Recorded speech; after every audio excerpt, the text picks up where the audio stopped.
Hi everyone. I'm Mehul. I'm the founder of Terra Company. Talk about globalization.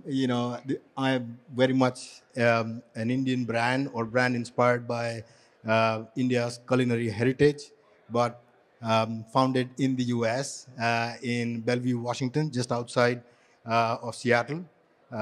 And we, basically, I'll talk more about what and how we do it, but a U.S. brand and some of the work that kind of discuss and the other trade bodies lead or engage in, like reducing tariffs in India. We hope to be the beneficiaries, of those conversations. Kind of every story has a hero, and in our case, it's kind of this bottle. On the surface, it looks like a simple, kind of bottle, but this bottle has been through more adventures than many of us. It's been hit by duty changes, sourcing challenges. It's kind of, for me, it's more than a glass. It's kind of a survivor of sorts. A little bit about me. I started my professional journey with Amazon in 2003. At that point, Amazon, was based in a quaint little town called Slough. I mean, I'm using the word quaint, which means old and charming, but I'm sure Nick will tell you that Slough is anything but, charming and quaint. It's known for many things, but not being that quaint. Amazon at that stage, was again still a very early stage company, and they were investing in the right places, but they would also find real estate at the most inexpensive places. And this town is near Heathrow. The highlight for us was being able to see Windsor Castle from our desk windows. But anyway, I started my journey selling books. That was one of the first categories that Amazon was in, and I was fortunate to be part of that category. And then as we added more categories, I got more opportunities. I don't know how many of you still remember CDs and DVDs, but those were a thing back then, and we used to kind of sell those. Um, and then I also ventured into clothing, and then one of my last gigs was private brands. So this was kind of my early foundations of learning how to, think about a product, think about, packaging, going through that entire journey from an idea to building a product and kind of scaling it. Right? One of the models, an interesting model that we had at that time was a consignment-based business model in books. Now that model, is basically you only pay the supplier when you actually sell the product to the end consumer. And I'm so glad that that model does not exist in the spirits industry. Otherwise, I wouldn't be here, right? Now, one of the things, here, what you see on the right is the Amazon flywheel, right? This is kind of being made public and available anywhere that you want to see. There are many interpretations of this flywheel, but for most parts, there's three key components: selection, price, and convenience. So if you have the best selection, and this is more from a retail standpoint, if you offer the best price and convenience, for means many things, but one of the things that worked a lot for Amazon was the faster delivery, right? Now, to make this flywheel work, there's a lot of work that goes in on the backside, right? On the backside, what it means is to get the biggest selection, you need to have the, enough and more sources. So, for example, for sourcing a book, we would have three distributors, the brand, and possibly more.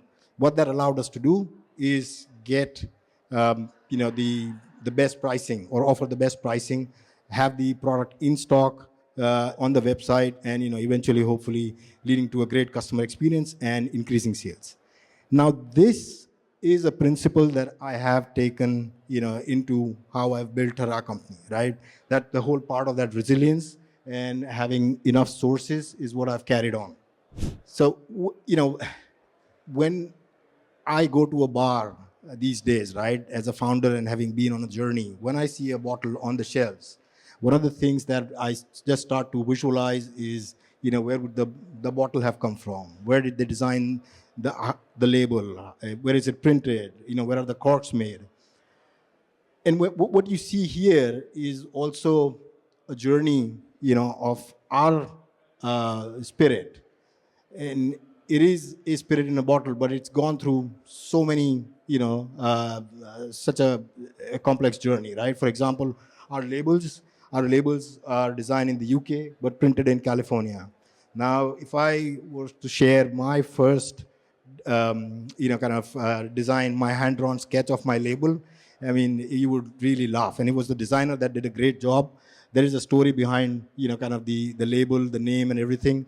Thara, by the way, means moonshine or, alcohol in Hindi. Um, the corks are made in US. They are etched in California. The fruits and spices, like I said, we source them, from India. The bottle, I'll talk a little bit more about the bottle. The vodka is made in Idaho but sold everywhere. Jute bag again has a very interesting eco-friendly angle to that. So it is one of the most ecologically sustainable material. It's been used in India for hundreds of years. You can see rice bags and many other, food products being sold in these bags. So the bag is sourced from India, but the branding is done in the U.S. Now, getting to the hero of the story, so just imagine kind of taking a flight, from the US, landing in the EU. That was the start of our first bottle, and then from EU, we went into India, and from India, again, back to China. And when I say EU, of course, the bottle was manufactured in China, but we were able to kind of source it, from EU. Our first production run, it was tiny, startup tiny, um, but kind of when you think about bottle manufacturers and wholesalers, they love larger quantities, and our quantities were very, very, very small.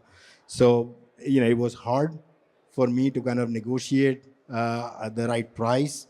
But what I was doing is I was just trying to sell them stories of how I had built products and brands in the past with Amazon, and hoping that they'll buy into my story, and I'll get the products and the stock that I wanted.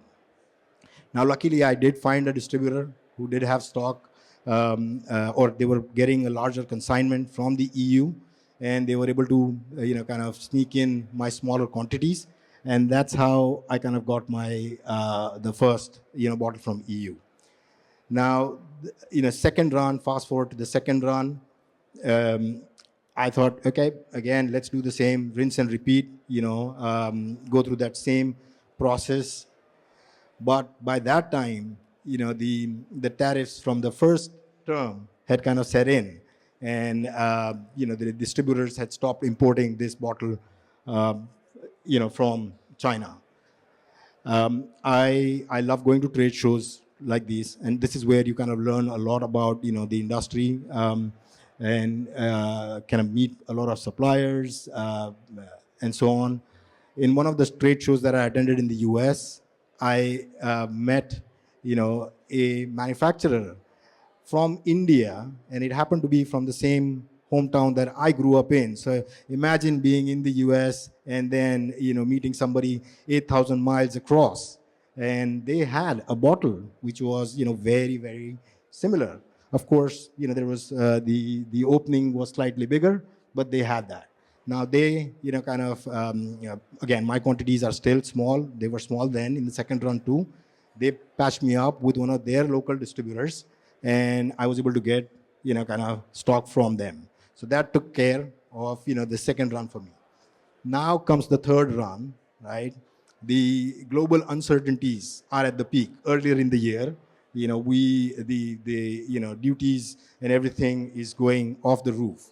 Now I go back to the same distributor for the same bottles, but the way the conversation started was they told me, yes, yes, we'll get it for you. 1 week goes by, second week goes by, third week goes by. And then I tried to dig in a little deeper. And because I knew the manufacturer directly, I reached out to them. And they're like, to be honest with you, none of the distributors, even when their containers are loaded and ready, they are not ready to move the ship, from the coast, because You don't know what, which side the president might wake up on, and he might decide to change the tariffs. So it's like your container could be mid-ocean, and by the time it reaches the shore, it could make it completely, unviable. But the challenge for me is we had just got into that Michelin star restaurant. That was the highlight of our journey so far. But I was staring at a nightmare scenario of being out of stock. Our distillery was, kind of ready with the production schedule. We had the corks. We even changed our labels. We improved our labels a little bit. We had everything in place, but we could not get the production done until we had the bottles in place. Now, this is where that resilience comes back in. And, using my kind of, past experience, I've always made sure that we have a list of, kind of suppliers for whatever products that may be. And we did have, other sources that we could potentially tap in. And we did actually end up, kind of going or trying to find another supplier. And guess what? It was, again, coming from China. But that was kind of, the hero number three. They all look very similar, but there is a, minor difference. And we were able to kind of meet the production commitment. We now have stock in, New York. We have stock in California and Washington. But again, that decision to, or that, the option to kind of, source from more than one, that actually really helped us. I mean, did we pay a little bit more? Yes, I paid almost 25% more for that. The bottle was slightly different, with a slight bigger opening again, this one, but it did keep the stock flowing. So I think the message is, build that resilience in your, as you in your supply chain, as you build the, build your products. Finally, as if you are building a new brand like I am, it is tempting to chase the perfect product, the perfect bottle, perfect partner. But the reality is market regulations, tariffs, consumer behavior, all can change. So you have to be adaptable. Work with, like I've said, work with at least multiple vendors or line them up. And even if you start with one, be willing to accept, changes in the products, because flexibility ensures continuity, and your customers and your partners see you as kind of reliable. So be prepared for that. And the last saying, perfection is fragile and resilience keeps you alive. So yeah, thank you. Thanks for tuning in. Make sure to hit the subscribe button to keep up with the latest beverage alcohol industry insights from Park Street University.